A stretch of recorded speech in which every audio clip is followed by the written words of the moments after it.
Hello and welcome back to the Art of Parenting. This is your host, Jeanne-Marie Pennell, and today I'm with Anne Doherty, who will be talking about families, but most importantly, she has a project about getting the notion of family on our calendars. And so I'm intrigued about her project, and we're just going to talk about all things parenting and families. So, welcome, Anne, to the Art of Parenting. So lovely to have you here. Yeah.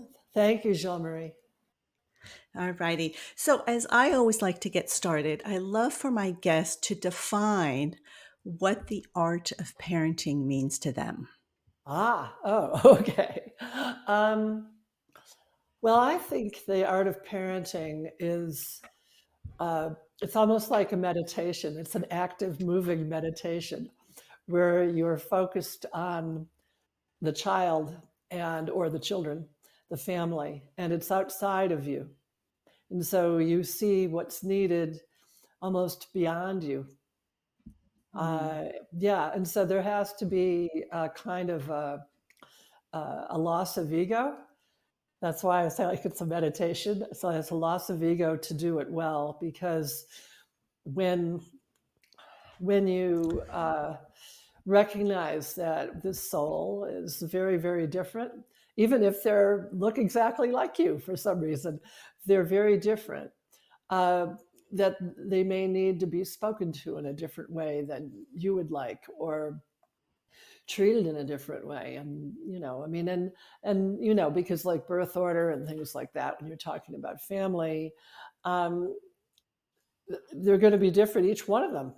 And so it does really require a kind of an intuition, and almost like I say, it's a moving meditation. It's not No, like you're no, sitting still. yeah, I love that definition. That's the first time, moving meditation. It's so it makes so much sense because what you're saying about just the ego, like we have to take ourselves out of the picture. I always tell parents, like, don't take things personally. It has nothing to do with you, right? It's the emotions that they're going through. So I love that definition. Moving Yeah, meditation, beautiful.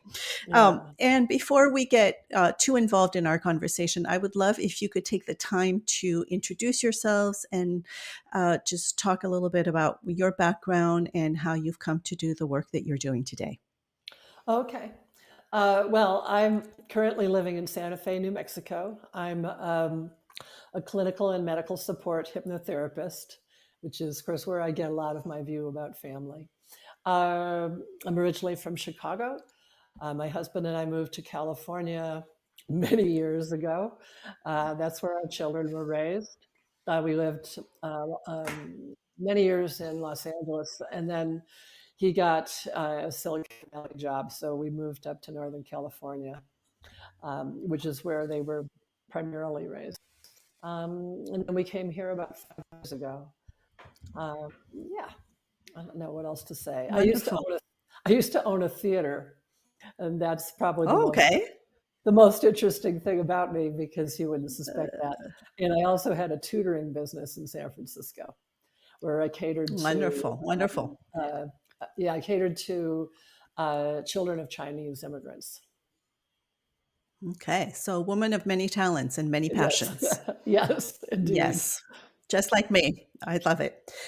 So, we talked a little bit offline before the interview, and you are passionate about getting this idea of having a family month on our calendars because we have Mother's Day, we have Father's Day, we have Grandparents' Day, but we don't have this idea of the family. And I love that the month you want is actually from Mother's Day to Father's Day.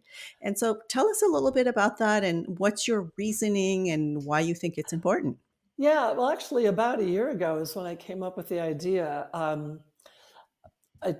won't go into the whole background of it, but basically, like all things today, I got a ridiculous text that made me think, I wonder if there's a family month in the US. And then I looked it up. And then it turned out that somebody else had tried to do this back in 1998. And they tried to have a resolution, a congressional resolution. And It didn't go all the way. They got acknowledged. And then it turned out I found that there are other people trying to do the same thing. That the state of Idaho has just done this, actually. But there are other people trying to do the same thing. And so it's interesting as they all have a little bit of a different take on it, but it doesn't matter to me. My take is very similar, Melissa, to the one when we were talking before about the book your mother wrote, and then you told me to get it, and I read it, and I was like, yeah, my point of view is the same as her point of view. I think that technology, the world is changing very, very fast, and that it's incredibly grounding to realize that you're human. And being human means that you're part of a family, even if you're alone, even if you're isolated, even if one of my children is adopted, that you still came from that. Happy, sad, indifferent, it's still your journey, and it's still what makes you you, and it still is the thing that shapes your mission in life. And everybody does kind of have one. We all have a theme. We all have things we're trying to accomplish. Even if that's an abstract thing of just sort of being a peaceful, happy citizen, but we all have something that we're here for. And your family is the start of that. So I think it needs to be why I think a month is good, because it gives you kind of an umbrella between Mother's Day and Father's Day to reflect. And you can have different levels of that depending on where you are with your family. It doesn't have to be, if you have little children, of course you want to make it a celebration and be very happy. But, if you're an adult, you can still celebrate it. Even if you have no biological family, you still probably have a family of sorts. You probably have people that you are connected to that mean the same thing to you. And then you have a journey. I mean, it's just important. Right, yeah. Right. And just to go back, Anne mentioned my mother, Perdita Houston, authored a book called Families as We Are, and this is back in 2001. It was published before she passed. And it was actually a series of interviews of in families of 4 different generations in families on all the different continents. And the beauty of it was just what Anne is saying is about family can be biological, but it also is the family that you create for yourself to have that support system, right? Because there were families of street children, for example, in India, or just recomposed family and so forth. I'm a family that's recomposed. My parents remarried. I have stepbrothers and sisters and all of this. So family has many different terminologies. So just wanted to mention that. And I love what you say also, that we kind of all belong to the same family, because my background is in Montessori education, and we talk a lot about the cosmic connection, right? The cosmic education. And to me, it's the cosmic family too, right? We all belong to this one universal energy. So I know that that's not what the family month is about, but No, but I I love believe that you mentioned that. Yeah, but Yeah. I believe that too. I mean, physics is starting to prove that we are all connected. So, Yes. Yes. yeah, and so it's, yeah. So you're a hypnotherapist, and so you probably come across a lot of maybe individuals who might have difficulties connecting with their family, connecting with their, biological families or their adopted families, or so forth.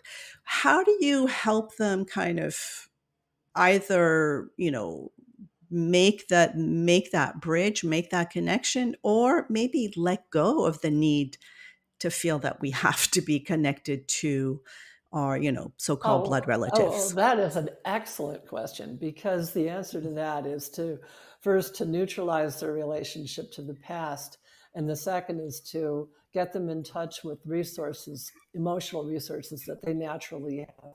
that they may not realize they have.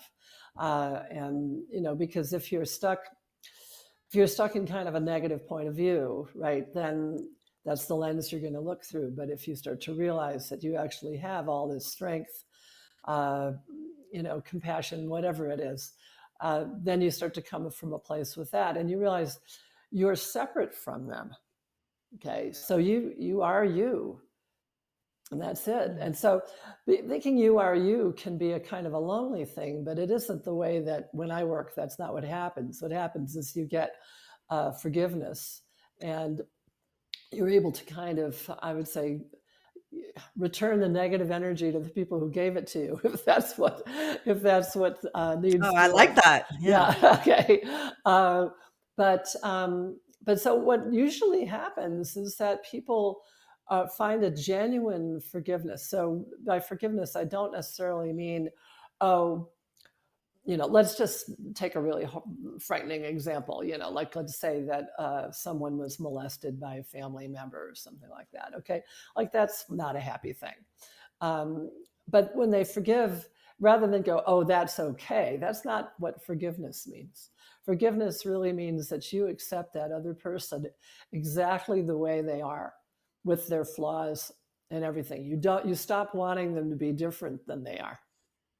And so, with that, of course, some people do have severe mental illness. I'm not talking about that, but like there are people who fall off the moral apple cart, and you can recognize that that's what happened, and that they're just a flawed person, and that you don't have to go there with them again. You don't have to even be in the room with them again. But on the other hand, if that's a parent, that person gave you life. Right. That person gave you life, and you learn valuable lessons from that person. That's part of your mission. So yeah, that's something I do like all the time. It's one of the reasons that I'm drawn to this. When I first heard about, like I said, when I got that weird text, and I was like, I think this has my name on it. I think I need to explore this further. There should be a family month, and I'm starting here in New Mexico, and I've got all kinds of volunteers. But because I've seen people really forgive what others would call the unforgivable, and then it is valuable. I mean, this person gave you life, and here you are. And what are you going to do with that information? What are you going to do with Right. those Right. experiences? Doing something positive is good. Right. And I Yeah. know for me, I mean, as a parent, like when I became, when I expected my first child, I remember very clearly just telling myself that I was going to do the very best I could, and that no matter what I did, I would be told that I did it wrong by my children, right? That there's that you show up to the job, to the mission, Yeah. to be, the parent with your own upbringing, with your own childhood, with your own, scars and whatever. You try not to pass those on. I mean, I know I made a very conscious effort of, there were certain things I did not want to repeat. And of course, there are moments in the day or in our lives where it's like, oh my gosh, I'm sounding like that person I did not want to be, right? Yes. So it's Yes, it's absolutely. such a it's such a such an amazing work, and I hope that I didn't do anything too terrible, and that my children can forgive me for Yeah. being the best I could be, and that might not have been the best for them, but I did my Yeah. best. So Yeah. That, no, ditto. yes. Yeah, absolutely the same. Yeah. Yeah. Um, You have yeah. how many children? I have two. So my son is my Two. biological child, and they're both grown up. And then after I had him, I got very sick, and I got Okay. rheumatoid arthritis, and I got very sick. And like I said, there's a lot of, this is where I also got the philosophy of like everything is a gift, because it took me a while to figure that out. But eventually I found all kinds of natural solutions. Between me and a holistic doctor I worked with, I got that into remission. And I had a 14-year drug-free remission or I got my blood tested all the time, but I had no disease. It was really amazing. Wonderful. Then things happened and it came back, but that's my story. But the thing about being a parent is that my son grew up watching that. Okay. And then I got everything under control. And then we decided, rather than risk it again, that we would adopt. And my son is a colossal egghead, as I would say. He's got a very high IQ, a very sweet, gentle person. And we lived in Los Angeles then, and he was always interested in other cultures, but in particular Asian cultures. He would go to the kid who couldn't speak English, especially if that kid was Chinese, and become best friends with that kid. And then they'd kind of create their own language. And so we decided that the best thing to do was to get him a sibling from China. So we did that. So we got him a little sister. And it was wonderful because he just treated her like a princess. He always did. They only had like 5 arguments. They shared a room till he was 12. And when they started to argue, it was like, he's going through puberty. We got to move. We got to get a bigger house. so what is the age difference? They're 4.5 years apart. Oh, wonderful. Yeah. Yeah. But he wonderful. always, And he you always have, just, do you, huh? no, I was going to ask something else. Go ahead. Finish. I Finish was just saying that their relationship was always just so lovely. And, you begin to realize all these things about how personality is set. And then there's birth order. There's all these things. And, there was just complete luck. I can't take any credit for the fact that they got along so well. I really can't take any credit. He really wanted a sibling. He really enjoyed feeding a little baby. He really enjoyed people from other cultures. He really just couldn't tell the difference between a Chinese kid and him. He couldn't tell. And so we knew, okay, it would go with him, but that might not have, if we'd had another first child, we might not have adopted at all, or we might not have gone a different way, Right. It's part of reading the whole family situation of what is best. And I can't take any credit for how nice he was to her. That was just him. Well, I'm sure you can take some credit for having raised, a gentle human being who was, not selfish and did want somebody else in his life and care for somebody. I mean, I think, yes, that's character, but I'm sure that's also your modeling things as well. Yeah, I didn't get in the way of it, but I do feel that was good. his natural inclination. So, yeah. Right. So you mentioned several times this notion of birth order. Can you just explain that just a little bit? I mean, I know, a little bit of where we are in the family constellation does, influence who we are and our character and everything. But I'd love to have your professional take on it. Yeah. It's funny. I even noticed I was doing that. But I mean, I'm no huge expert in it, but it's true. So like if you have this first child, the second child comes along and they choose their identity to some extent based on that first child. So like, I'm just giving, because I'm the third and I'm the only girl, right? So my oldest brother was a very physically strong, what people would call ADHD and on the spectrum person. I mean, he really, as a toddler, according to my mother, was a real challenge, really wild. And then my other brother came along, and so he's the second brother, right? So number 2 tries harder, and he certainly did. And he was gentler, and he could see, especially being the middle child, like he could see that the oldest one behaved in ways that weren't always appropriate. So then he would be kind of making up for that. But he could also see how the family dynamic was sometimes silly, that he shared a room with my oldest brother and he understood him on a level I'd say that my mother probably didn't understand him on. just because they spent a lot more Right. time together, right? So he had this, uh, and so of course he, being the middle child, he's would be very good at politics, and so he became a political consultant, right? Right. Um, but then I'm the youngest, and so I have some of the qualities of being the baby, but I'm the only girl. And I'd say that I'm the only one who has certain other traits. I know that I inherited, like I'm highly artistic, things like that. And, um, and so it's often felt like I was an only child, but yet I wasn't, yet I was the baby.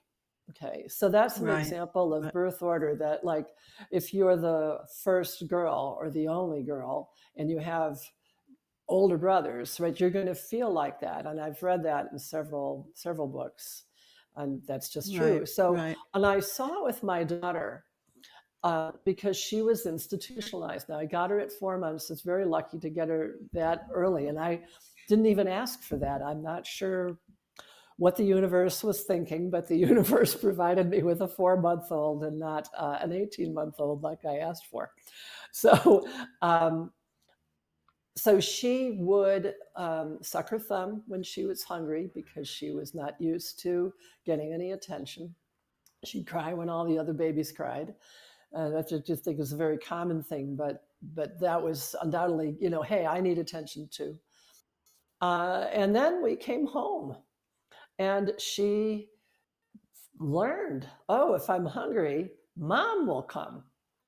And I don't Right. have to. I suck my thumb when I'm maybe really really angry, and I don't know what to do about that. But I don't have to. I can get food whenever I want, and you know what? I could get up in the middle of the night, and mom will come. How fascinating, right? And so there was an awful lot of testing with that, but we saw her really kind of choose a personality. My son, being a brilliant, sweet little guy, uh, there were other kids that he knew who were taking Suzuki piano, and he started taking Suzuki piano, when he was like 4 years old. And so that was before we got her. And, so we had a ritual of him doing his little 20 minutes of practice, right? So we got her, and it would be in the pouch on my front and sit at the piano, and he'd do his little practice. And then as she got used to the situation, there was sibling rivalry. I mean, at first she was just like, and that's what they had, very gentle sibling rivalry, but they had it. So like, she's like, hey, I can make a fuss and get attention away from them. In the beginning, she was just loved to listen to him play the piano. But then and we actually had to quit at a certain point. We had to quit for a couple of years till she calmed down. And now he's a Mm. composer. That's what he does for a living. It Oh, was wow. always an interest, but still, we saw her become wilder. He was gentle, Well, and yeah. you know, yeah, Yeah, and to me, I mean, what you're describing is that perfect explanation too of her coming into that secure attachment too, right? Before the first 4 months where she was left on her own, she didn't have that secure attachment. You gave her that, and then she's like, okay, now I can, people yeah. need to pay attention to me, right? So that's beautiful, Oh, yeah, beautiful definitely testing the story. limits. It was Yeah, interesting to yeah, go like, how far can this go? Or she right. to see if we're still there. And she couldn't get enough of peekaboo, because like you said, that like the secure attachment thing, um, she didn't know what that was. And I mean, if you wanted to see a baby fall apart laughing, play peekaboo with her when she was little, because it Oh, meant everything beautiful. to develop that. Yeah. Right, right. Wonderful. Wonderful.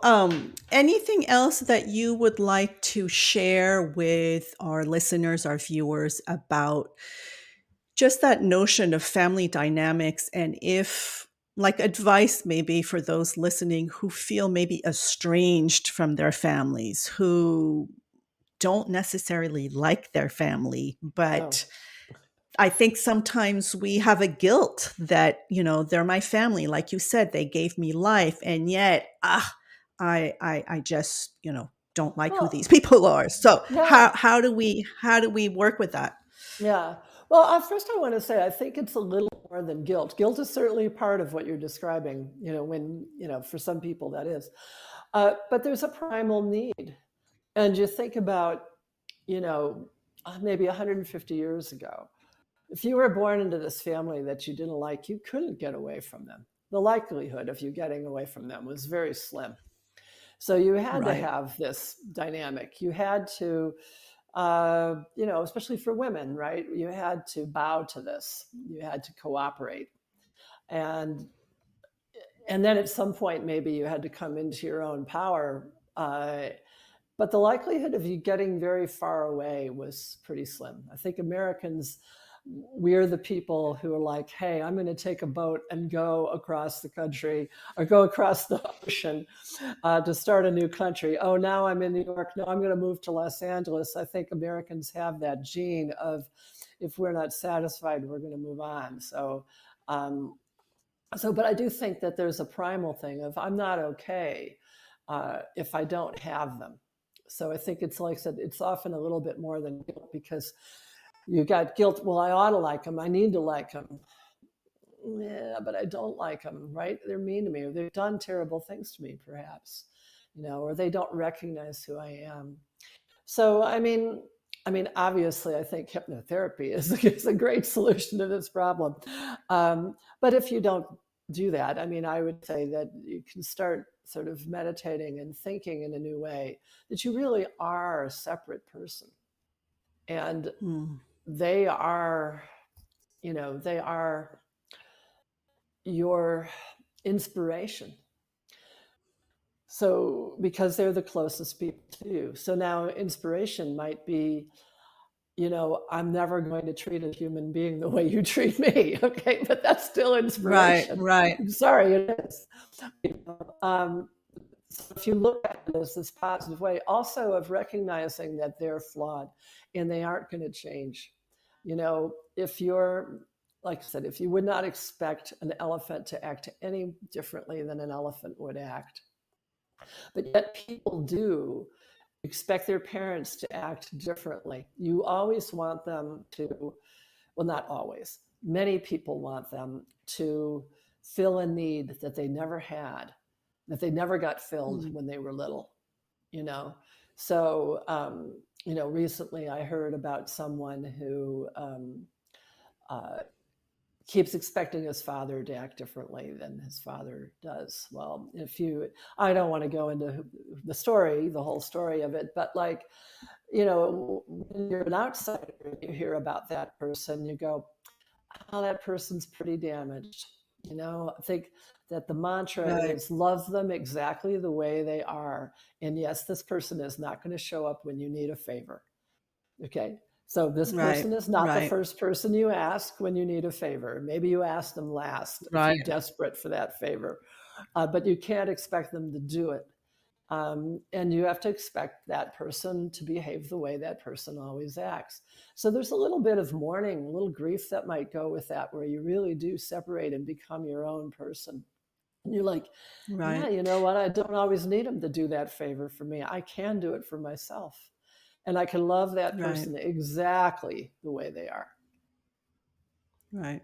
And Yeah. and for me, I'm also hearing that just because they are your, your blood family or such, you don't necessarily owe them anything, right? You owe it to yourself to like yourself, to love yourself, to take good care of yourself. And this other person who, yes, maybe they did give you life and, yes, they're genetically connected, but that doesn't mean that owe them anything No, is no, what no. I'm hearing too. So here, yeah, you are hearing that, but you're also think about people with the commandment honor thy mother and father, right? A lot of people have trouble with that. Think about respect as a synonym for honor. So honor doesn't, I think a lot of people think honor is like bowing to them or something, or honor might mean you've got to do whatever they say. Okay. I remember when my grandmother turned 70, she said to my mother, "Now I'm 70, you've got to do whatever I say." I'll never forget that. As I was very little, I was like, "Really? Anything?" Okay, anything you say. And then my grandmother lived a very long time after that. And of course, my mother didn't do whatever she said, but still. But see, if you think about respect, though, you know, respect means that you acknowledge them for who they are. You respect their boundaries. You respect your own boundaries, right? So, like, let's say if you're, I'm trying to make up something that makes sense, but let's say that you have a parent who treats you like a latchkey child. Okay, right? So like you always had to go home and take care of yourself, and you made your own dinner and put frozen pizza and whatever, and mom was hardly ever there, right? Well, there's things to respect about that. Okay. I mean, it doesn't necessarily mean like it. Like you respect that there might have been a situation that caused her to act that way. Okay. There might have been, Right. maybe she didn't want to act that way. Maybe she did want to act that way. And that's something you got to respect, because if you keep expecting it to change, you're never going to be happy. And so you actually do have to respect that. Okay. You have to respect that person. Right. So if you start looking at it as respect, then and that person is a separate autonomous person that does the things they do, then you start to respect your own boundaries. I think you may have heard, I know this is a Buddhist thing, of like, you can't have compassion. It's hard to have compassion for yourself until you have compassion for others. And it took me forever to understand that, to see that that was true. And it is true. If you can have compassion for others, your compassion for yourself will go up big time. But having compassion for people doesn't mean being the all-day sucker. It doesn't mean that you're the doormat. It really doesn't. Right. It means that you accept them exactly the way they are. It means that you can, if you do, then therefore you can anticipate some of their behavior, that you accept that they've got a different journey than yours, that it's just the way it is. I mean, and people live, I'm just thinking about generations, because that's another reason why I think Family Month matters, because we're losing our history, and we're losing because people they really expect everything to just come very instantly now, right? And just 100 years ago, I mean, 100 years, my mother would have been 101 right about now, right? And so life was very, very different. It was much more different for her mother. And that's not all that long Right. ago, and all that's still kind of in our DNA. And so respecting that Right. people have a very different experience. Your mother's book, Of Families as We Are, does that as well, because she goes to different cultures. I mean, you're in a different culture. Like in China, when I went to get my daughter, we were in a group, and so you'd walk around in a group and you have the baby in a pouch on your front. Well, it can be like 85 degrees and 85% humidity. I mean, and it's steamy and you're sweating from every pore. And so if you don't have that baby's legs covered up, one Chinese person after another is going to come up and scold you. You won't understand what they're saying, but they're going to scold you, and they're going to point to those legs. And then and when you get back, you ask your guide or whoever, and they go, "Oh, you shouldn't take them out without covering." It's like they're gonna dehydrate if I treat. Nope, that's the way we do it here. We keep the baby Right. covered Right. up. We don't let the baby ever get a draft, ever. So that's a Interesting. cultural thing, and so you grow up with that. And so you've got to respect that people have a completely different attitude about certain things that are very basic. They might have a different attitude about things that are far less basic than that too. Right. So yeah, Right. yeah. Right. Well, wonderful. This has been wonderful, Anne. I've learned a lot, and you're inspiring me to really look into, you know, getting this family month on our calendar because it is truly very important. So thank you for that. And as we circle back, you said you had your first child as a son. How old is he, may I ask? Oh, now he's 33. Okay, so if you were to go back to 34 years ago when you were first expecting your Oh, son, what wise words would you tell yourself knowing all that you know today? oh, okay. While I was expecting, uh,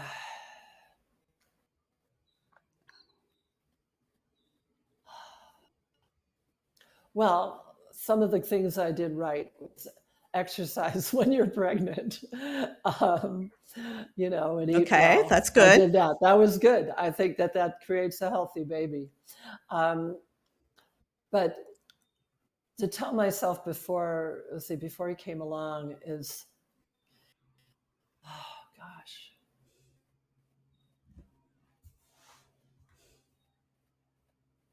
Well, that's what I said right in the beginning. That was also the beginning of when I became interested in meditation. I became interested in that um, when I became ill. So that was after I had him, and and so that's when I began to see that my ideals, some of my ideals, needed to be set aside. Okay, that I was dealing with a real person, see this person as this person is, this child who, on one end, you know everything about them when they're in there. You do, you kind of, because they're the same person when they come out.